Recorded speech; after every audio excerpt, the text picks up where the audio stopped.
আসসালামু আলাইকুম ওয়া রাহমাতুল্লাহি ওয়া বারাকাতুহু। হামিদাও ওয়া মুসাল্লিয়া ওয়া মুসাল্লিমা আম্মা বা'দ। সম্মানিত দর্শক শ্রোতা, ধারাবাহিকভাবে আপনাদের খেদমতে মাবনী সম্পর্কে গুরুত্বপূর্ণ কিছু ভিডিও আপনাদের খেদমতে পেশ করেছি। মাবনী সম্পর্কে আজকে সর্বশেষ ভিডিও, এবং এই মাবনী সম্পর্কে যদি আপনি পরিপূর্ণ জ্ঞান হাসিল করতে পারেন, মাবনী এর এসএম গুলো যদি আপনি চিনে নিতে পারেন, জানবেন যে এগুলো কোনো এরাব কবুল করে না। এই মাবনি এর এসএম নির্ধারিত নির্দিষ্ট কিছু সংখ্যক এসএম, এর বাহিরে যেগুলো থেকে যায় সেগুলো মুরাব। অতএব আপনি যদি মাবনি সম্পর্কে পরিপূর্ণ ধারণা অর্জন করতে পারেন, দেখলেই চিনতে পারেন যে এসএমটি মাবনি, তাহলে এর বাহিরে যে এসএম গুলো থাকবে এগুলো সব মুরাবের অন্তর্ভুক্ত। এভাবে যদি আমি চিনতে পারি, আমার মুরাব এবং মাবনির ক্ষেত্রে আমার যে প্রয়োজনীয় বিধানগুলি আছে, যে কাওয়ায়েদ গুলো আছে, আমি সেগুলো সহজেই আয়ত্ত করতে পারবো এবং এগুলোকে সঠিকভাবে আমি এরাব দেওয়ার যোগ্যতা হাসিল করতে পারবো। আসমাউল আসওয়াত, ধ্বনি সূচক যে সমস্ত এসএম, ধ্বনি, এগুলো হলো বিভিন্ন প্রাণী যে ধ্বনি উচ্চারণ করে, তার নির্দিষ্ট কোনো সংখ্যা নাই। এগুলো আমরা দুই একটা শব্দ আপনাদের খেদমতে পেশ করতেছি। আপনাদের দেশের, আমাদের দেশের, বিভিন্ন দেশের এক এক ধরনের বাক্য আছে, শব্দ আছে, এগুলো আমরা ব্যবহার করে বিভিন্ন পশুর ক্ষেত্রে, বিভিন্ন প্রাণীর ক্ষেত্রে আমরা বলে থাকি। মুরগির বাচ্চাকে ডেকে থাকি, একটা গরুকে আমরা ডেকে থাকি, বা তাকে বিভিন্ন দিকে আমরা যাওয়ার জন্য হাল চাষ করার সময় বিভিন্ন শব্দ আমরা ব্যবহার করি। এই শব্দগুলো হল আসমাউল আসওয়াতের অন্তর্ভুক্ত। যেমন বাখ্যা, নাখ্যা। বাখ্যা, নাখ্যা, উটকে বসানোর সময় এই শব্দ দুটো ব্যবহার করা হয়। এই শব্দ শুনলেই সে উটটা বসে যায়। আর একটা হলো গাব, যেমন কাকের শব্দ, কাকের শব্দ গাব শব্দ ব্যবহার করি আমরা। এভাবে আগেও বলেছি যে বিভিন্ন প্রাণীকে উদ্দেশ্য করে যে শব্দগুলো আমরা তাদেরকে ইঙ্গিত করার জন্য ব্যবহার করে থাকি, এগুলো আসমাউল আসওয়াতের অন্তর্ভুক্ত। আসমাউল মুরাক্কাবাত, বাআলা বাক্কা, অর্থাৎ সংযুক্ত, এক দুইটি এসএম একত্র হয়েছে। বাআল একটা শব্দ, বাক্কু একটা শব্দ। এর মধ্যে এই বাআলা বাক্কা, বাআলু কখনো হবে না, এর মধ্যে প্রথম অংশ মাবনি। হাদারা মাউতু, এর মধ্যে হাদারা এই প্রথম অংশ মাবনি এবং দ্বিতীয় অংশ মুরাব।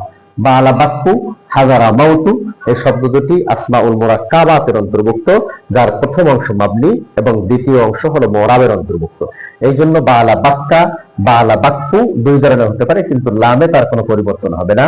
হাদারা মাউতু, হাদারা মাউতা, এই মাউতা শেষ অক্ষরে এরাবের পরিবর্তন হবে, কিন্তু হাদারা শব্দের এখানে কোনো পরিবর্তন হবে না।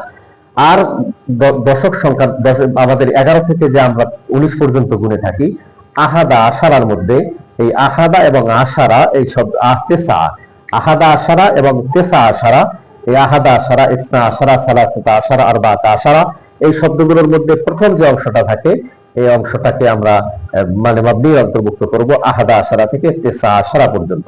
এই শব্দগুলো আসমাউল মুরাক্কাবাতের অন্তর্ভুক্ত।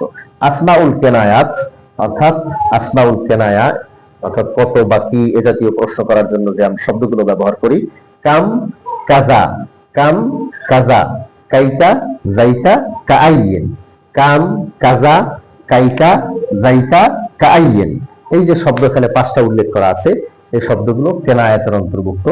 আসবাবুজ জুরুফ 7-8 নাম্বার, যেটা মাবনি এর মুশাবা মাবনির সর্বশেষ প্রকার। বাদুজ জুরুফ, জরফের কিছু শব্দ আছে, স্থান বা অবস্থা বোঝানোর জন্য কিছু শব্দ আমরা ব্যবহার করি, সে শব্দগুলো মাবনির অন্তর্ভুক্ত। এই শব্দগুলো অনেক আছে, তার মধ্যে যতগুলো উল্লেখ করেছি, ক্বাবলু, বাদু, ফাওকা, তাহতা, হাইসু, ইজ, ইজা, ইজ, ইজা, আইনা, আন্না, আইনা, আন্না, মুল, মুলদু, লাদা, লাদুন, লাদা, লাদুন, ইনদা, অরাআ, খলফা, ইনদা, অরাআ, খলফা। এই যে বাদুজ জুরুফের মধ্যে কতগুলো জরফের শব্দ উল্লেখ করা হয়েছে, এই জরফের শব্দগুলোর মধ্যে কিছু কিছু শব্দ আছে যেগুলো বিভিন্ন অবস্থায় মুরাবের এরাব গ্রহণ, মুরাব হিসেবে এরাব গ্রহণ করে, আর অনেক সময় এগুলো মাবনির অবস্থায় থাকে। এই জন্যই এই প্রকারগুলোর নাম মুশাবাহ মাবনি, অর্থাৎ পরিপূর্ণ মাবনি আসলের মতন নয়, এর মধ্যে কিছু মাবনির সাদৃশ্যতা থাকার কারণে তাকে মুশাবাহ মাবনি বলা হয়েছে। এগুলো কখনো কখনো দুই একটা শব্দ আছে যেগুলো এরাব কবুল করে, তখন সে মুরাবের অবস্থায় চলে যায়, এবং অধিকাংশ সময় এগুলো মাবনির অন্তর্ভুক্ত হয়ে থাকে। এই জন্য এগুলোকে মুশাবাহ মাবনি হিসেবে নামকরণ করা হয়েছে। এই মাবনি এর পরিপূর্ণ কয়েকটি ভিডিও যদি আপনারা ধারাবাহিকভাবে দেখেন, ইনশাআল্লাহ আপনারা এই শব্দগুলো দেখে দেখেই চিনতে পারবেন যে এগুলো মাবনি এর শব্দ, এবং এই শব্দগুলো আমার এরাব গ্রহণ করবে না, এগুলোকে আমি এরাব দিব না, এর বাকি বাহিরে যেগুলো থাকবে সেগুলো মরাব। অতএব মরাব এবং মাবনি সম্পর্কে ভিডিওগুলো দেখলে ইনশাআল্লাহ আমাদের মধ্যে মরাব এবং মাবনির জড়তা কেটে যাবে। অনেক সময় আপনাদেরকে প্রশ্ন করা হতে পারে নিচের শব্দগুলোর মধ্যে কোন শব্দটি মরাব, নিচের শব্দগুলোর মধ্যে কোনটি মাবনি, এগুলো আমার চিনে বের করতে সহজ হবে। আল্লাহ তাআলা আমাদের সকলকে কবুল করে, আমিন। আসসালামু আলাইকুম ওয়া রাহমাতুল্লাহি ওয়া বারাকাতুহু।